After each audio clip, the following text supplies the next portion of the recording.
الحمد لله رب العالمين والعاقبة للمتقين والصلاة والسلام على سيد الأنبياء والمرسلين وعلى آله وأصحابه أجمعين أما بعد أعوذ بالله من الشيطان الرجيم بسم الله الرحمن الرحيم ذلك الكتاب لا ريب فيه صدق اللہ العظیم وصدق رسولہ النبی الکریم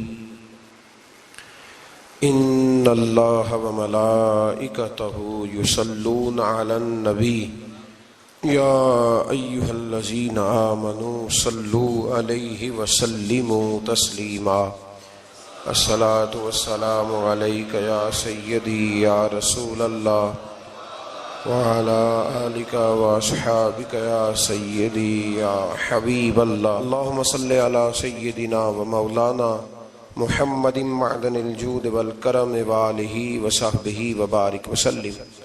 تمام تعریفیں حمد و ثنا اللہ تعالی جل مجدہ الکریم کے لیے، اور ہر قسم کے درود و سلام نبی رحمت صلی اللہ تعالی علیہ وسلم کی ذات والا صفات کے لیے حمد و صلات کے بعد، عزیز دوستو، قرآن مجید کی دو قسم کی ترتیبیں ہیں۔ ایک قرآن مجید کی ترتیب وہ ہے کہ جس ترتیب سے قرآن مجید نازل ہوا، اور ایک وہ ترتیب ہے جس ترتیب سے نبی کریم علیہ السلام نے، حضور کے صحابہ نے حضور کی تعلیمات کی روشنی میں قرآن پاک کو جمع فرمایا۔ ایک ترتیب نزولی کہلاتی ہے، ایک ترتیب توقیفی کہلاتی ہے، جس ترتیب سے اسے جمع کیا گیا۔ نزول کے اعتبار سے قرآن مجید کی سب سے پہلی سورہ مبارکہ سورہ اقرا ہے، اس کی ابتدائی آیات نازل ہوئیں، اور ترتیب کے لحاظ سے جو مصحف کے اندر قرآن پاک میں ترتیب ہے، اس لحاظ سے قرآن مجید کی پہلی سورہ کا نام سورہ فاتحہ ہے، اور نبی کریم علیہ السلام نے فرمایا یہ سورہ فاتحہ اتنی شاندار ہے کہ ایسے کلمات کسی اور امت کو نہیں ملے جیسے اللہ نے سورہ فاتحہ میں ہمیں عطا فرمائے ہیں۔ قرآن پاک میں دو قسم کی صورتیں، ایک تو یہ میں نے عرض کر دی اس کی ترتیب، اسی طرح دو قسم کی صورتیں، کچھ مکی صورتیں ہیں اور کچھ مدنی صورتیں ہیں۔ ہمارے طالب علم اکثر اسکولوں اور کالجوں میں یہ سمجھتے ہیں کہ جو مکے میں نازل ہوئی وہ مکی ہیں، جو مدینے میں نازل ہوئی وہ مدنی ہیں، حالانکہ ایسا نہیں ہے۔ جو ہجرت سے پہلے نازل ہوئی وہ مکی ہیں، اور جو ہجرت کے بعد نازل ہوئی وہ مدنی ہیں۔ وہ آیت اگر بدر میں بھی نازل ہو نا، کچھ قرآن مجید کی آیات مختلف مقامات پر بھی نازل ہوئی ہیں، مختلف مقامات پر۔ حضور بدر میں تھے تو وہاں بھی قرآن مجید نازل ہوا، نبی کریم علیہ الصلاۃ والسلام احد میں تھے تو وہاں بھی قرآن پاک نازل ہوا۔ تو ترتیب یہ کی جائے گی کہ جو صورتیں ہجرت سے پہلے نازل ہوئیں وہ مکی ہیں، اور جو ہجرت کے بعد نازل ہوئیں وہ مدنی ہیں۔ سورہ فاتحہ کا آغاز اور قرآن مجید کی ہر سورت کا آغاز سوائے سورہ توبہ کے بسم اللہ شریف سے ہوتا ہے، اور نبی کریم علیہ الصلاۃ والسلام نے اتنا زور دیا کہ حضور فرمانے لگے دروازہ بند کرنے سے پہلے بھی بسم اللہ شریف پڑھا کرو، اور برتن ڈھانپنے سے پہلے بھی بسم اللہ شریف پڑھا کرو۔ نبی پاک علیہ السلام نے ہر جائز اور مستحسن کام سے قبل بسم اللہ شریف پڑھنے کا حکم دیا۔ بسم اللہ کے مفاہیم کیا ہیں؟ فرمایا بسم اللہ الرحمن الرحیم، اللہ کے نام سے شروع جو بڑا ہی مہربان نہایت رحم کرنے والا ہے۔ باقی ترجمہ کرنے والوں نے کہا کہ شروع اللہ کے نام سے، تو اعلیٰ حضرت فرمانے لگے کہ پھر تو شروع سے ہو گیا، پھر تو شروع سے ہو گیا، تو حضور پھر کیا ترجمہ کریں؟ فرمانے لگے یہ ترجمہ نہ کرو کہ شروع اللہ کے نام سے، بلکہ ترجمہ یہ کرو کہ اللہ کے نام سے شروع۔ یہ دیکھیں نا، سوچ ہے نا بزرگوں کی، اللہ کے نام سے، تاکہ واقعی اللہ کے نام سے شروع ہو۔ پھر ارشاد فرمایا الحمدللہ رب العالمین، تمام تعریفیں اللہ کے لیے جو تمام جہانوں کو پالنے والا ہے۔ جب انسان کو تھوڑا سا ترجمہ آتا ہو نا، اس کی تھوڑی توجہ ہو، اسے نماز پڑھنے کا بھی بڑا ہی مزہ آتا ہے۔ نبی کریم علیہ السلام فرماتے ہیں، رب فرماتا ہے یہ سورہ فاتحہ میرے اور میرے بندے کے درمیان آدھی آدھی ہے، آدھی میری ہے آدھی میرے بندے کی ہے. جب وہ کہتا ہے نا مالک یوم الدین تو یہاں تک وہ میری تعریف کرتا ہے. ایاک نعبد و ایاک نستعین تک پہنچتا ہے تو اب میرا اور اس کا آدھا آدھا کام شروع ہو جاتا ہے. پھر آگے میرا بندہ جب مجھ سے دعا مانگتا ہے تو یہ اس کے الفاظ ہیں جو میں اپنے فضل سے قبول فرمایا کرتا ہوں. تو ارشاد فرمایا تمام تعریفیں اللہ کے لیے جو تمام جہانوں کا پالنے والا ہے. الرحمن الرحیم، بڑا ہی مہربان ہے نہایت. یہ رحمان مبالغے کا صیغہ ہے، یعنی اتنا رحم کرنے والا کہ جتنا کوئی اور رحم نہ کر سکے. اس لیے اللہ ہی رحمان ہو سکتا ہے، بندہ کوئی رحمان نہیں ہو سکتا. بندے کو رحیم کہا جا سکتا ہے، نبی پاک رحیم ہے لیکن رحمان نہیں ہے. اس لیے کسی بھی انسان کا نام رحمان نہیں ہو سکتا. کسی دکان پر بعض اوقات لوگ نام رکھ لیتے ہیں رحمان بک ڈپو، تو یہ درست نہیں ہے. بندے کا نام رحمان نہیں ہو سکتا، عبد الرحمان. اس لیے کہ یہ لفظ رحمان خدا کے علاوہ کسی اور کے لیے بولنا درست نہیں ہے. پھر ارشاد فرمایا مالک یوم الدین، اللہ مالک ہے قیامت کے دن کا. تو یا اللہ آج کے دن کا مالک بھی تو ہی ہے. آج جو یکم رمضان مبارک ہے تو اس دن کا مالک بھی اللہ ہی ہے. تو یہ جو خاص کر کہا مالک یوم الدین، اس کا معنی یہ ہے کہ یہاں کچھ لوگ عارضی طور بھی تو بعض چیزوں کے مالک ہیں نا. یہ زمین میری ہے، یہ گھڑی میری ہے، یہ گھر میرا ہے، یہ بچے میرے ہیں. عارضی طور پر بھی تو لوگ مالک ہیں، لیکن قیامت کے دن عارضی طور پر بھی کوئی مالک نہیں ہوگا. قیامت میں ساری بادشاہی فقط میرے اللہ کی ہوگی. بلکہ رب کریم فرمائے گا کہاں ہیں وہ لوگ جو دنیا میں بادشاہ بنا کرتے تھے؟ کدھر ہے؟ بڑے بڑے کج کلا جو کہتے تھے کہ ہم اٹھتے ہیں تو لوگ اٹھتے ہیں، بیٹھتے ہیں تو دنیا بیٹھ جاتی، وہ کہاں ہے؟ جب کوئی نہیں بولے گا تو رب فرمائے گا للہ الواحد القہار، آج ایک رب واحد اور قہار کی حکمرانی ہے. پھر ارشاد فرمایا ایاک نعبد و ایاک نستعین، بے شک ہم تیری ہی عبادت کرتے ہیں اور تجھی سے مدد چاہتے ہیں. عبادت بھی اللہ کی ہے اور مدد بھی. یہ جو بندوں کے ذریعے بعض اوقات مدد ہوتی ہے تو یہ مدد بھی اللہ کی ہے، یہ مدد بھی اللہ کی ہے. یہ کسی بندے نے مائک بنایا ہے جس کی مدد سے آپ تک آواز جا رہی ہے، تو اس کو عقل کس نے دی تھی بنانے کی؟ تو پھر مدد کس کی ہوئی؟ اللہ کی. تو دنیا میں کوئی بھی جو مدد کرتا ہے وہ اللہ کے ولی کرے، نبی کرے، پیغمبر کرے، تو وہ مدد کس کی ہے؟ اللہ کی. اس لیے کہ وہ ذاتی طور پر کچھ بھی نہیں کر سکتے. اگر اللہ انہیں توفیق نہ دے وہ کسی کی مدد نہیں کر سکتے. تو ایاک نعبد و ایاک نستعین، ہم تیری ہی عبادت کرتے ہیں، تجھی سے مدد چاہتے ہیں. اہدنا الصراط المستقیم، اے اللہ ہمیں سیدھا راستہ دکھا. کون سا راستہ سیدھا ہے؟ کون سا راستہ سیدھا ہے؟ تو اللہ نے خود ہی فرمایا ایسے ہی نہ بھٹک جانا، راستہ سیدھا وہ ہے صراط الذین انعمت علیہم، ان لوگوں کا راستہ سیدھا ہے جن پر اللہ نے انعام فرمایا ہے. اور وہ کون ہے؟ قرآن مجید نے خود فرمایا انعم اللہ علیہم من النبیین والصدیقین والشہداء والصالحین. وہ نبی ہیں، صدیق ہیں، شہید ہیں اور نیک لوگ ہیں. فرمایا اپنی مرضی کے راستے پہ چلو گے تو بھٹک جاؤ گے. رب کی بارگاہ میں سوال کرنا کہ وہ تمہیں نبیوں کے، صدیقوں کے، شہیدوں کے اور نیک لوگوں کے راستے پہ چلائے. غیر المغضوب علیہم ولا الضالین، نہ ان لوگوں کے راستے پہ چلا جن پر تیرا غضب ہوا، اور نہ ان کے راستے پہ چلا جن پر تو ناراض ہوا، جنہیں تو نے گمراہ کیا. ان لوگوں کے راستے پہ نہ چلا بلکہ ان لوگوں کے راستے پہ چلا جن پر تیرا انعام ہوا. یہ جو لوگ ہیں نا مغضوب علیہم ولا الضالین، ایک گروہ یہودیوں کا ہے اور ایک عیسائیوں کا ہے. کہا جا رہا ہے یا اللہ نہ یہودیوں کے راستے پہ چلا اور نہ عیسائیوں کے راستے پہ چلا، ہمیں تو ابو بکر صدیق کے راستے پہ چلا، ہمیں تو عمر فاروق کے راستے پہ چلا، عثمان غنی، مولا علی اور جناب ابو ہریرہ کے راستے پہ چلا. اب یہ سورہ فاتحہ کا تو میں نے مکمل ترجمہ عرض کیا. سورہ بقرہ یہ قرآن مجید کی سب سے بڑی سورہ ہے. ایک حدیث اس کی فضیلت پہ سن لیں. نبی کریم علیہ السلام نے فرمایا جس گھر میں سورۃ بقرہ پڑھی جائے نا، فرمایا جن کیا وہاں سے تو شیطان بھی بھاگ جاتا ہے. سورہ بقرہ گھروں میں پڑھیں، یہ سب سے بڑا تعویذ ہے. اگر گھر میں جنات ہوں، کوئی آسیب ہوں، اور یہ وہ والا تعویذ ہے جو مدینے والے رسول نے عطا فرمایا ہے. یہ سب سے بڑی سورہ ہے. مفسرین فرماتے ہیں اگر کوئی استدلال کی قوت رکھتا ہو تو ایک 100 چیز کا اللہ نے حکم دیا ہے. بلکہ امام اعظم فرماتے ہیں 100 تھوڑی ہے، میری نظر سے پڑھو تو 1000 چیزوں کا حکم دیا ہے، 1000 سے منع کیا ہے، اور 1000 قسم کی نصیحتیں اللہ کریم نے سورہ بقرہ کے اندر فرمائی ہیں. اس سورہ مبارکہ کا جو پہلا رکوع ہے نا، اس میں جو سب سے پہلی آیت ہے وہ ہے الف لام میم. ان کو کہتے ہیں حروف مقطعات. پہلا لفظ ہی جب کوئی قرآن مجید کا پڑھتا ہے نا، بہت بڑا عالم فاضل، بہت بڑا محدث، تو اسے یہ کہنا پڑتا ہے کہ میں نہیں جانتا، اللہ جانتا ہے یا اللہ کا رسول جانتا ہے. الف لام میم کا معنی ہم نہیں جانتے، اللہ جانے یا اللہ کا رسول جانے، یا جس کو وہ دونوں بتا دیں وہ جانتا ہے، ورنہ یہ اللہ اور اس کے رسول کا راز ہے.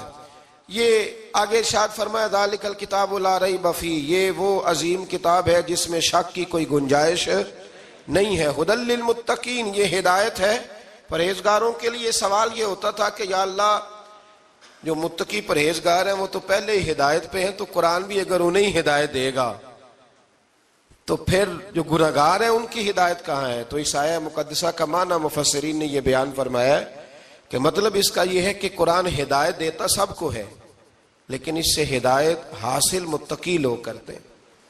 بارش برستی ہے نا سب جگہوں پہ، لیکن اگر کسی نے فرش کرایا ہو، ٹائلیں لگوائی ہو، تو وہاں پھل پھول اگ سکتے ہیں، سبزہ اگ سکتا ہے. اس کے لیے زمین کا زرخیز ہونا شرط ہے. قرآن مجید سب کو ہدایت دیتا ہے، لیکن قرآن مجید سے ہدایت لیتے وہ ہیں جنہیں اللہ نے تقوی والا دل عطا فرمایا ہے، ڈرنے والا دل دیا. آگے جو آیات ہیں نا 5، ان میں اللہ تبارک و تعالی نے متقی لوگوں کی فضیلت بیان کی ہے، نشانیاں بیان کی ہیں کہ وہ کون ہوتے ہیں.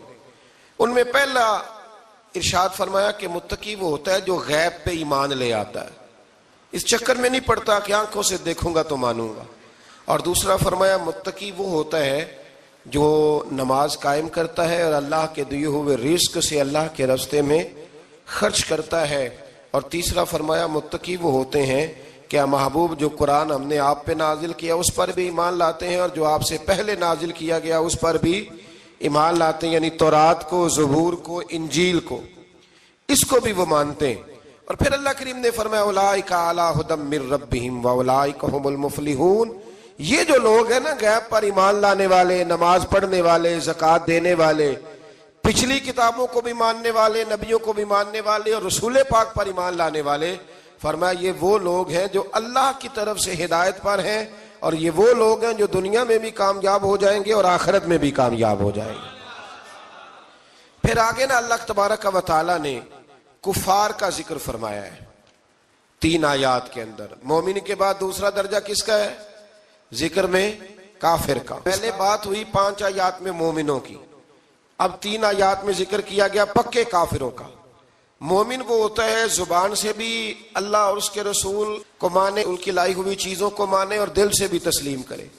اور کافر وہ ہوتا ہے کہ جو نہ زبان سے مانتا ہے اور نہ ہی دل سے تسلیم کرتا ہے. پھر اللہ تبارک و تعالی نے 13 آیات کے اندر 3 آیتوں میں کافروں کا ذکر کیا، اور 13 آیات کے اندر پھر منافقین کا ذکر فرمایا ہے. منافق اس کو کہتے ہیں، منافق اس کو کہتے ہیں جو زبان سے تو دعوے اونچے اونچے کرتا ہے ایمان کے، لیکن اس کے دل میں ایمان موجود نہیں ہوتا. آپ حیران ہوں گے، یہیں پہ بات کو ذرا غور سے سمجھیں کہ مومنوں کا ذکر 5 آیات میں اور کفار کا 3 آیات میں، پکے کفار کا.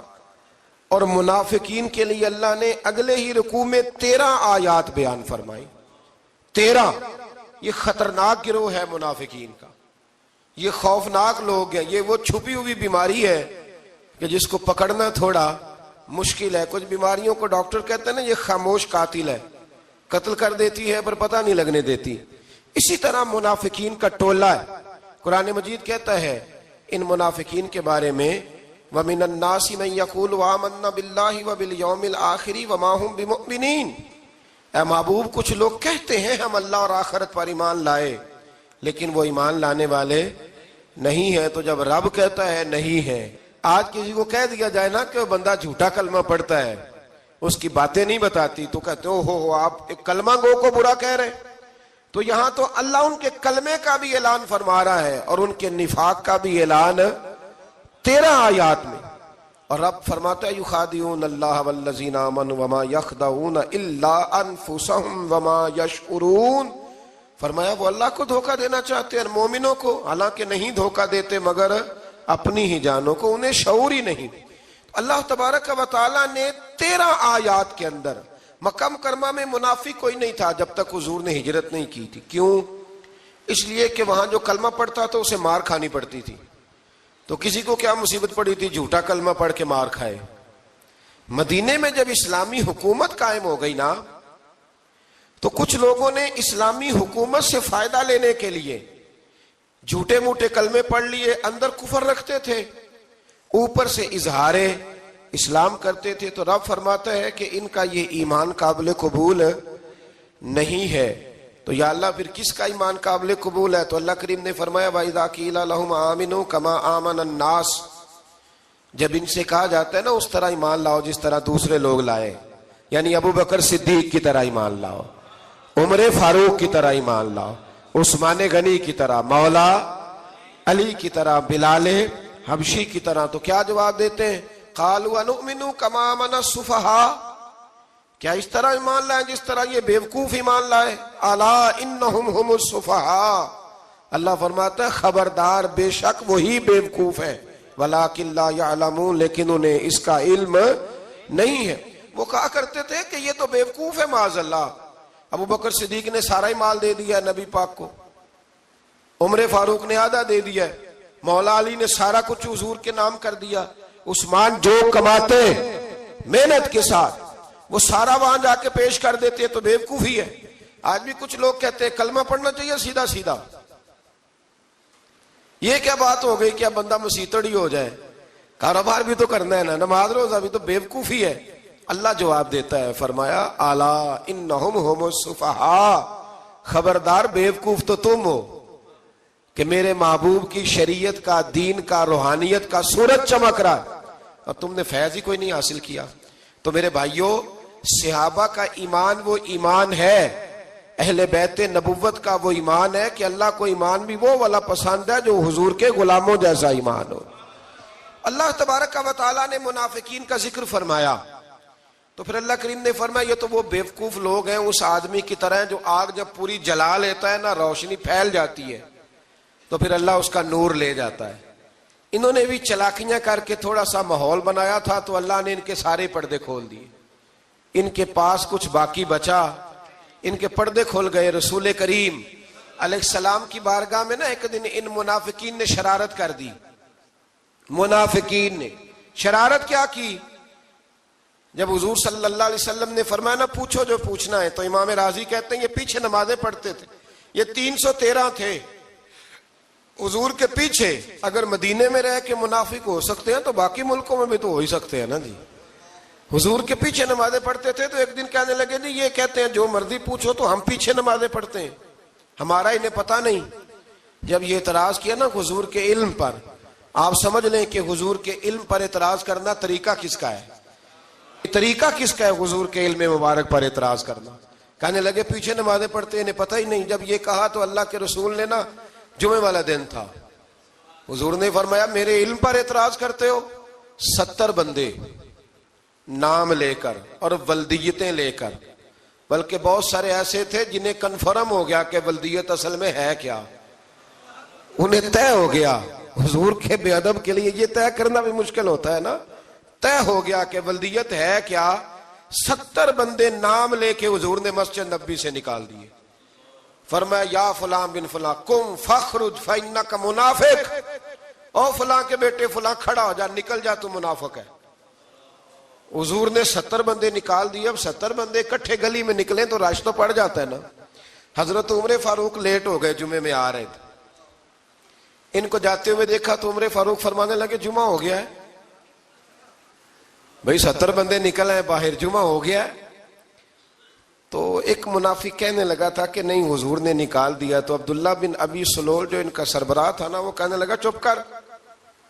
حضرت عمر سے کہنے لگا ہاں جی ہو گیا ہے. وہ بھی کہنے لگا تھا نہیں ہوا، ہمیں نکال دیا گیا. تو یہ سردار بولا، کہنے لگا ہو گیا ہو گیا. حضرت عمر کہنے لگے چلو جمعہ ہو گیا تو جا کے اندر حضور کی زیارت ہی کر لیتا ہوں، لیٹ تو ہو ہی گیا ہوں۔ حضرت عمر اندر چلے گئے تو پیچھے سے وہ منافقین اپنے سردار سے کہنے لگے کہ 2 منٹ میں عمر کو پتہ چل جائے گا کہ تم نے جھوٹ بولا ہے۔ عمر کو جا کے پتہ چل جائے، کہنے لگا بڑے پاگل ہو، میں نے تمہاری جان بچائی ہے، نبی پاک نے تو مسجد سے نکالا ہے نا۔ تو عمر کو پتہ چل جاتا نا ہم منافق ہیں، تو ابو بکر بھی مسجد میں تھے، علی بھی مسجد میں تھے، عثمان بھی مسجد میں تھے، بچانے والا ہی کوئی نہیں تھا۔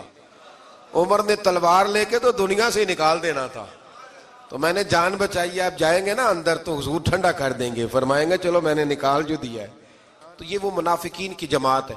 دوسرے سے تیسرے رکوع میں نا اللہ تعالیٰ نے انسان کو یاد کرایا ہے کہ تو نے عبادت اپنے رب کی کرنی ہے، اور فرمایا رب تمہارا وہ ہے جس نے تمہارے لیے زمین کو فرش بنایا ہے، آسمان کو چھت بنایا ہے، اور آسمان سے پانی برسا کے تو زمین سے پھل اگائے ہیں، رزق لکم، وہ بھی تیرے کھانے کے لیے اگائے ہیں۔ وہ جو آسمان سے بارش برسا کے زمین سے سبز اور پھل اگائے ہیں تو وہ بھی تیرے لیے۔ جب سارا کچھ تیرے لیے بنایا تو بھی تو عبادت کرنا اپنے رب کی، پھر کسی کو اس کا شریک نہ ٹھہرا۔ ایک چیلنج بھی کیا قرآن مجید نے اس رکوع کے اندر،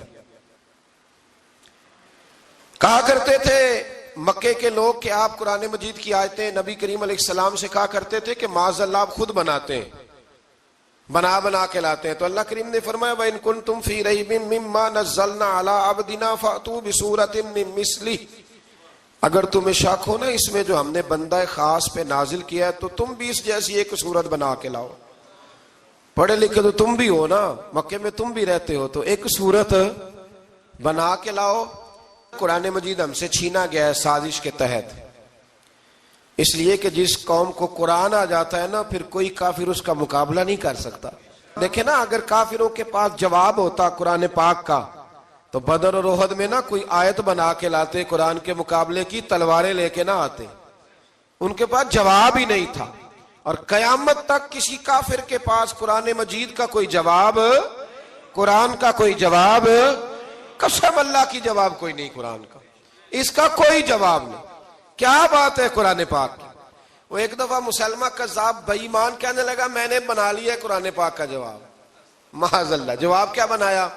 وہ سورت ہے نا القاریۃ ما القاریۃ وما ادراک ما القاریۃ، کھڑکھڑانے والی کیا ہے، کھڑکھڑانے والی تمہیں کیا پتا کیا ہے، کھڑکھڑی قیامت کا ذکر ہے۔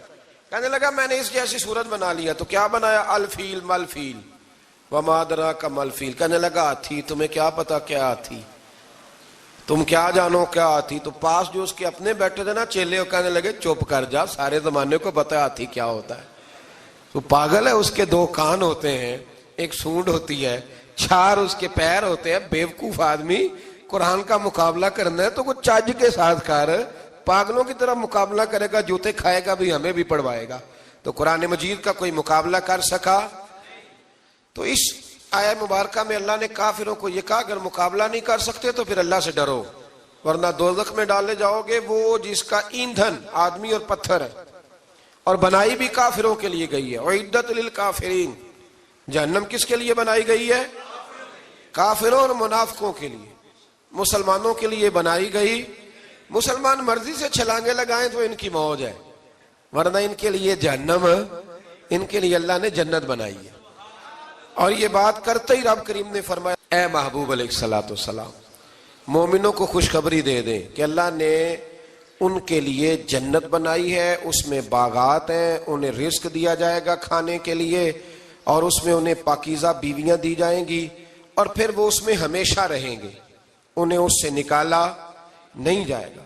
آگے جو آیات کریمہ ہے نا اس کے اندر اللہ تبارک و تعالیٰ نے فرمایا ہے کہ اللہ حیا نہیں کرتا سمجھانے کے لیے مچھر کی مثال بھی دینی پڑے۔ فرمایا قرآن سے کچھ لوگ ہدایت حاصل کرتے ہیں اور کچھ گمراہ ہو جاتے ہیں۔ جب لوگ اپنی مرضی کی تشریحات چاہتے ہیں تو گمراہ ہوتے ہیں، اور جب قرآن کو رسول اللہ صلی اللہ علیہ وسلم اور امت مسلمہ کی تشریحات کی روشنی میں سمجھتے ہیں تو پھر اللہ ہدایت عطا فرماتا ہے۔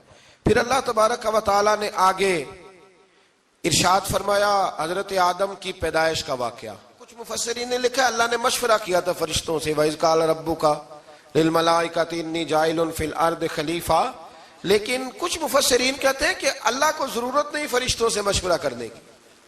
اللہ نے فرشتوں سے مشورہ نہیں کیا، بلکہ رب نے انہیں آگاہ فرمایا تھا کہ میں لگا ہوں زمین پہ اپنا نائب بنانے، میں خلافت دینے لگا ہوں زمین پہ. اب یہ تو دینے والی کی مرضی ہے نا اس نے کس کو دینی ہے، یہ تو دینے والے کی مرضی ہے نا اس نے. تو کچھ لوگ کہتے ہیں کہ دینے والے سے زیادہ ہمیں پتہ ہے. تو فرشتوں کو بھی یہ اجتہادی خطا ہو گئی، کہنے لگے یا اللہ اسے نہ بنانا، یہ فساد کرے گا، یہ خون ریزیاں کرے گا. تو اللہ نے فرمایا جو میں جانتا ہوں وہ تم. اللہ اکبر. امام راضی فرماتے جب رمضان آتا ہے تو اللہ فرشتوں سے کہتا ہے ذرا یہ کھول کے دروازے دیکھو نا یہ زمین پہ کیا کر رہے ہیں. تم تو کہتے تھے فساد کریں گے اور یہ سارے تراویحاں پڑھ رہے ہیں. تم تو گویا کہتے تھے فساد کریں گے اور یہ تو دیکھو گویا رمضان کے روزے رکھ رہے ہیں، یہ تو میری یاد میں نکلے ہوئے. تم کچھ کہتے تھے اور دیکھو میں نے تمہیں کہا تھا نا جو میں جانتا ہوں وہ تم. اللہ نے پھر حضرت آدم علیہ السلام کو تمام زمانے کے علوم عطا کیے، علم سکھا لیا. تو فرشتوں سے کہا تم بھی ان چیزوں کے نام بتاؤ، تو وہ بتا سکے نہیں. اللہ نے فرمایا اب اس طرح کرو آدم کو سجدہ کرو. سب نے سجدہ کیا سوائے. وہ کہنے لگا یا اللہ صرف تجھے ہی کرنا ہے.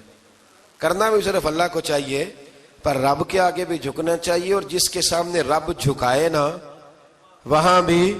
اور یہ جو عاجزی ہے نا، یہ جو جھکنا ہے، یہ علم کے آگے ہے. ہماری مصیبت یہ ہے کہ ہم علم کے آگے بھی گردن جھکانے کو تیار نہیں ہوتے، وہاں بھی ہم خود عالم فاضل بن جاتے ہیں. تو فرمایا کہ سب سے کہا سجدہ کرو، سب نے سجدہ کیا سوائے ابلیس کے. تو پھر ہوا کیا وکان من الکافرین، وہ کافروں میں سے ہو گیا. پھر اللہ نے حضرت آدم کو اور جناب حوا کو نا مقام دے دیا جنت میں رہنے کے لیے، اور کہا سارا کچھ کھانا، درخت کے قریب نہ جانا. ابھی آپ کسی سے کہہ دیں تھوڑا سا کہ پیچھے نہ دیکھنا، یعنی اگر میری سمجھ لیں ادب کی وجہ سے کوئی 1.5-2 منٹ یا 6 منٹ نہیں بھی نہ دیکھے گا تو سوچے گا ضرور کہ پتہ نہیں اب پیچھے کیا ہے، مصیبت کیا ہے. یعنی آپ کہہ کے دیکھ لیں کسی کو پیچھے نہ دیکھنا. فطرت ہے نا انسان کی، وہ جستجو کرتا ہے. کہا اس درخت کے پاس نہ جانا. تو حضرت حوا سلام اللہ علیہ کہتے ہیں دل میں خیال رہتا تھا کہ آخر ہے کیا درخت کے پاس. یہی انسان کا عقیدہ توحید ہے کہ جہاں سے رب منع کر دے وہاں وہ منع ہو جائے. اور یہ ان کی خطا نہیں تھی، یہ اللہ کی حکمت تھی، چونکہ رب نے تو پہلے کہہ دیا تھا بنایا ہی زمین کے لیے، تو یہ تو سارا کچھ ہونا تھا تو زمین پہ آنا تھا نا. تو حضرت حوا اور جناب آدم کے پاس شیطان آیا. اب اس کو نکال تو دیا تھا پر ابھی اس کا جنت میں آنا جانا بند نہیں ہوا تھا، یہ بھی اللہ کی حکمت تھی. تو وہ کہنے لگا تمہیں پتہ ہے بعد میں مر جاؤ گے. تو حضرت حوا کہنے لگی کیا موت بھی آئے گی؟ کہاں، اس کی تکلیف بھی بڑی ہوگی، تو پھر بچیں گے کیسے؟ تو کہنے لگے پھل کھا لو اس درخت کا. تو بچنے کے لیے پھل کھایا تھا. جس طرح لوگ آج بہت سارے کام بچنے کے لیے کرتے ہیں پر بچ سکتے، بچنے کے لیے پھل کھایا. تو اللہ نے فرمایا زمین پہ چلے جاؤ. تو حضرت آدم زمین پہ آئے. پھر کئی 100 سال روتے رہے. فتلقى آدم من ربه کلمات. تو پھر اللہ نے خود ہی جناب آدم کو کچھ کلمے سکھائے. علامہ اسماعیل لکی فرماتے ہیں وہ کلمے یہ تھے کہ حضرت آدم نے میرے نبی کا وسیلہ پیش کیا، تو اللہ کریم نے جناب آدم کی دعا کو مقبول فرما لیا. پھر آگے بنی اسرائیل کا ذکر آ جاتا ہے. اللہ تعالیٰ نے بنی اسرائیل، آج آپ اسی قوم کو یہودی کہتے ہیں، ان کو اللہ نے اس زمانے میں فضیلت عطا کی تھی بہت زیادہ. تو عرب کے اندر جب نبی پاک علیہ السلام نے اعلان نبوت کیا تو کچھ لوگوں نے یہ کہہ دیا کہ اگر یہ یہودی کلمہ پڑھ لیں گے تو ہم بھی پڑھ لیں گے. تو پھر اللہ نے انہیں یاد کرایا کہ تم اصل میں کیا ہو، تمہیں کلمہ پڑھنا چاہیے. تو اہل یہود کا تذکرہ کرتے کرتے رب کریم نے ایک بات یہ بھی ارشاد فرمائی کہ تم لوگوں کو تو کہتے رہے ہو کہ وہ نبی آنے والے ہیں، وہ نبی آنے والے ہیں، اور جب آ گئے ہیں تو ماننے کو تیار نہیں ہو. تو فرمایا تأمرون الناس بالبر وتنسون انفسکم وانتم تتلون الکتاب. لوگوں کو بھلائی کا حکم دیتے ہو اور اپنے آپ کو بھول جاتے ہو. افلا تعقلون، تمہیں عقل نہیں؟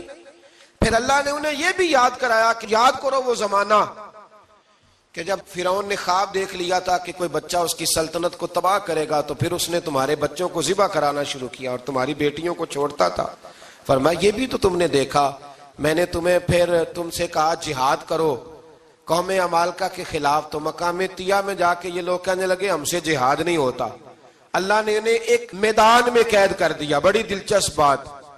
قید تو لوگ ہوتے ہیں نا چار دیواری میں, تو اللہ نے بنی اسرائیل والوں کو جب انہوں نے کہا جہاد نہیں کریں گے تو اللہ نے میدان میں قید کر دیا.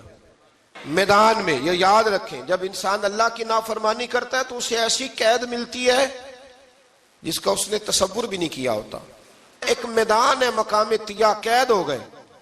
سارا دن سفر کرتے تھے, سارا دن. تو رات کو تھک کے سوتے تھے, صبح اٹھتے تھے نا جب, تو وہیں ہوتے تھے جہاں کل صبح چلے تھے. تو رب جب کسی کو قیدی بناتا ہے تو اسے زنجیروں کی, سلاخوں کی ضرورت. دعا فرمائے اللہ تبارک و تعالی غموں سے نجات عطا فرمائے. یہ دعا فرمائے. ایسی قید دیتا ہے کہ جس سے پھر چھٹکارا ہو سکتا. تو بنی اسرائیل کا بہت زیادہ تذکرہ اس پارے میں اللہ تبارک و تعالی نے پھر بیان کیا, اور پھر کہا کہ انہیں جو حکم دیا جاتا تھا یہ اس کی سرتابی کرتے تھے. پھر اللہ نے ان پر ذلت نازل کر دی اور یہ ہمیشہ اس کا شکار رہے. قوم سبت کا ذکر فرمایا اللہ نے. ہفتے والے دن کچھ لوگ نافرمانی کرتے تھے. ہمارے بھی ہیلے بہانے ہیں نا آج کل کاروبار میں. تو اسی سپارے کی آیت نمبر 65 کے اندر اللہ تعالیٰ نے حضرت داؤد کی قوم کا ذکر کیا کہ اللہ نے انہیں حکم دیا تھا کہ ہفتے والے دن مچھلیاں نہیں پکڑنی. تو وہ کہتے تھے چلو ہاتھ لگا کے نہیں پکڑنی, ہاتھ لگا کے. وہ ہمارے لوگ ہیلے بہانے تلاش کر لیتے ہیں نا. وہ بڑے جناب انشورنس والا آ گیا, اب وہ بینک والا آ گیا, اب وہ فلانے صاحب آ گئے, وہ تروڑ مروڑ کے کہانیاں باتیں, اور پھر ہمیں بھی رستے مل جاتے ہیں بچنے کے. مفتی صاحب نے کہہ دیا تھا ایک مولانا سے میں نے ان کو کہا ہفتے والے دن مچھلیاں نہیں پکڑنی. کا نہیں پکڑتے, چھوٹے چھوٹے حوض بنا لیے. تو مچھلیاں زیادہ آتی تھی اس دن, یہ بھی اللہ کی قدرت تھی. نماز کے وقت گاہک زیادہ آتے ہیں, یہ اس کی قدرت ہوتی ہے. تو وہ مچھلیاں حوض میں جمع ہو جاتی ہیں. یوں سمجھ لیں کہ جال انہوں نے لگا لیے ہوئے تھے, تو جال میں وہ پھنستی رہتی تھی, حوضوں میں آتی رہتی تھی. ہفتے کو نہیں پکڑتے تھے, اتوار کو پکڑ لیتے تھے. تو پھر اللہ نے انہیں سزا دی. فرمایا تماشے کرتے ہو اللہ کے حکم کے ساتھ. کیا سزا دی؟ فَقُلْنَا لَهُمْ كُونُوا قِرَادَةً خَاسِئِينَ. فرمایا بندر بن جاؤ دھتکارے ہوئے. جو رزق حرام طریقے سے کماتے تھے رب انہیں بندر بنا دیتا تھا. ابھی بھی میں نے دیکھے ہیں بڑے بڑے تاجر پاگلوں جیسی زندگی گزار رہے ہیں.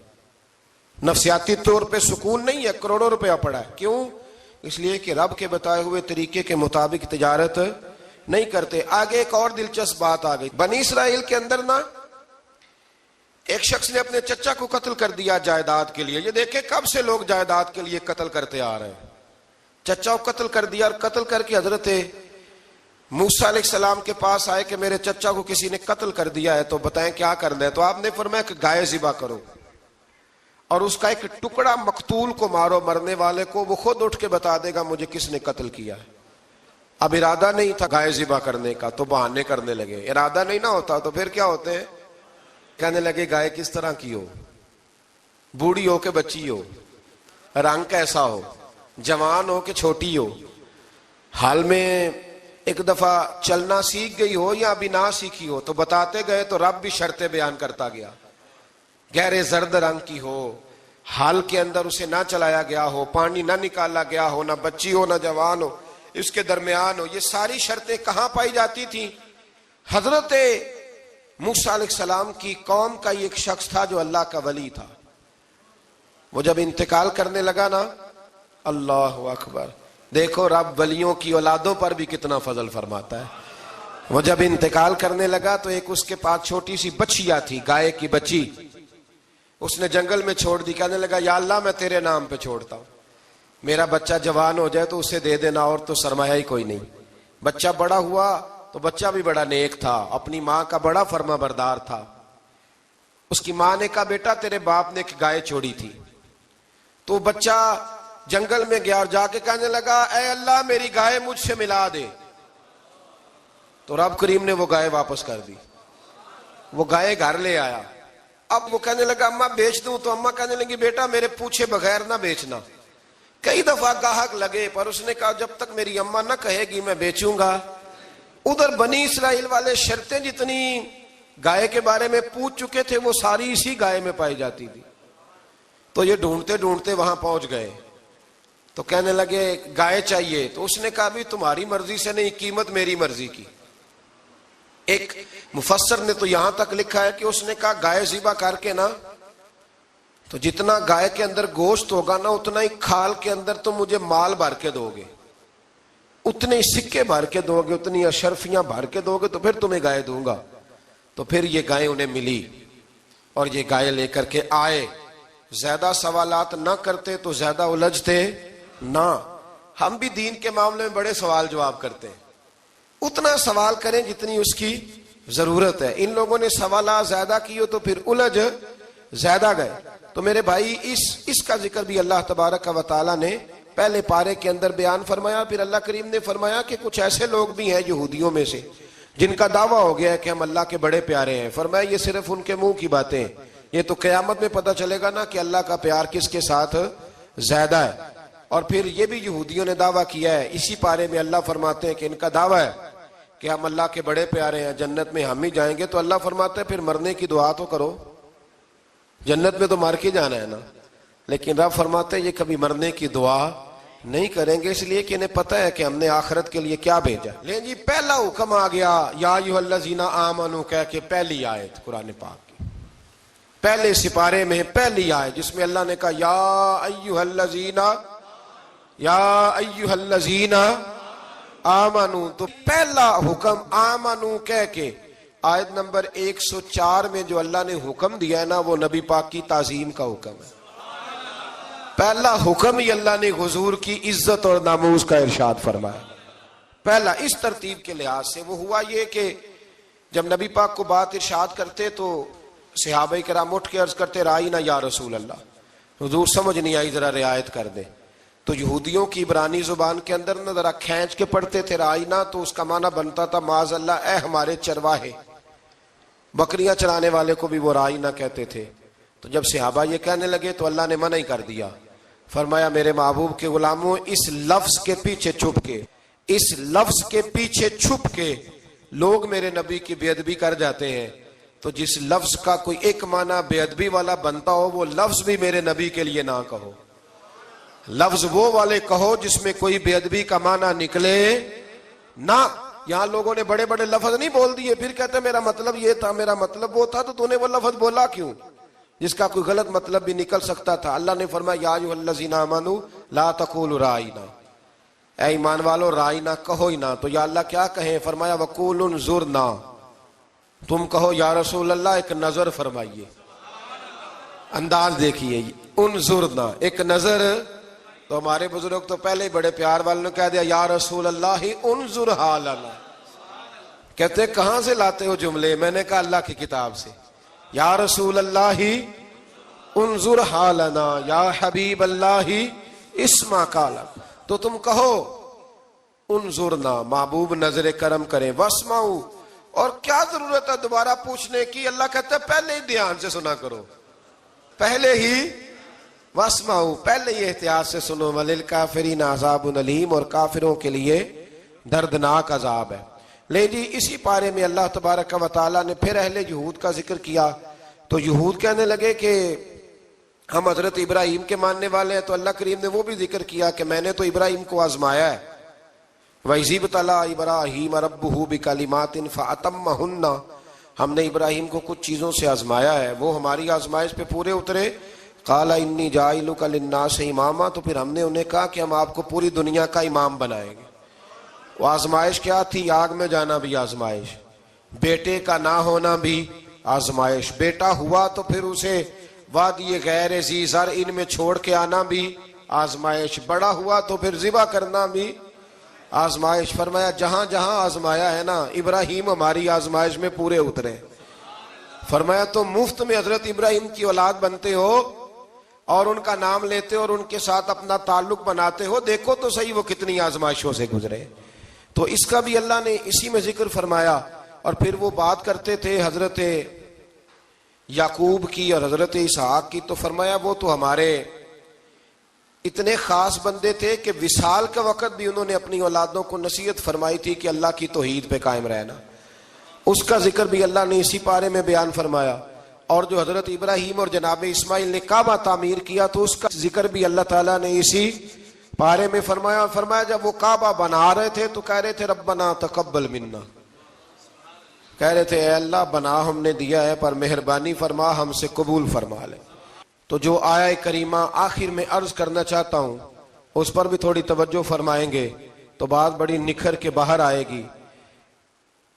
یہ 16ویں رکوع کے اندر اللہ نے پھر یہود کا اور عیسائیت کا ذکر فرمایا تو اللہ کریم نے ایک بات ارشاد فرمائی، یہودیوں کے ہاں جب کوئی بچہ پیدا ہوتا تھا وہ پیلے رنگ کے ساتھ اس کو رنگتے تھے، یا کوئی خاص رنگ تھا ان کا، بچہ پیدا ہوتا تو اس پر وہ رنگ چڑھاتے کہ یہ جی ہمارے مذہب کا رنگ ہے۔ ہمارے ہاں بھی رسمیں ہیں نا اپنی اپنی، معاذ اللہ اپنی اپنی نہیں ہونی چاہیے، اللہ رسول کا حکم ہونا چاہیے۔ تو یہودیوں کے ہاں بچہ پیدا ہوتا تو ایک خاص رنگ چڑھاتے، عیسائیوں کے ہاں پیدا ہوتا تو وہ بھی ایک خاص رنگ چڑھاتے۔ تو مسلمانوں کے ہاں بچے پیدا ہوئے تو انہوں نے بھی توجہ کی کہ یہ کیا ہو رہا ہے، تو رب کریم نے فرمایا صبغۃ اللہ، رنگ اللہ کا ہی ہے۔ ومن احسن من اللہ صبغہ، اور فرمایا اللہ کے رنگ سے زیادہ خوبصورت کس کا رنگ ہو سکتا ہے؟ اللہ کا رنگ کیا ہے؟ لا الہ الا اللہ محمد الرسول اللہ صلی اللہ علیہ۔ فرمایا نیلے پیلے کالے رنگ نہ چڑھاؤ، اپنے ذہن پر توحید و رسالت کا رنگ چڑھاؤ، یہ سب سے بہترین رنگ ہے۔ اگر تمہارے ذہنوں پر رب رسول کی توحید کا رنگ چڑھ گیا تو یہ وہ والا رنگ ہے، پھر تمہیں کسی اور رنگ کی طرف جانے کی ضرورت نہیں پڑے گی۔ تو فرمایا رنگ وہ پیدا کرو جو توحید کا ہے، رسالت کا ہے، اس رنگ کی توجہ کرو۔ قرآن مجید کے اس پارے میں اللہ کریم نے مختلف باتیں بیان کر کے آخری رکوع میں یہ جو رنگ کا ذکر فرمایا نا، تو یہ لگتا ہے پورے پارے کا خلاصہ ہے کہ رب کریم نے فرمایا اصل بات یہ ہے کہ تمہاری سوچوں پہ رب رسول کی توحید و رسالت کا رنگ ہونا چاہیے۔ ہر وقت بچہ پیدا ہو کوئی دنیا سے جائے تو رنگ کس کا ہونا چاہیے؟ اللہ رسول کے دین کا۔ اللہ تعالی ہمیں سمجھنے کی توفیق عطا فرمائے۔ آخر دعوانا ان الحمدللہ رب العالمین۔ مصطفیٰ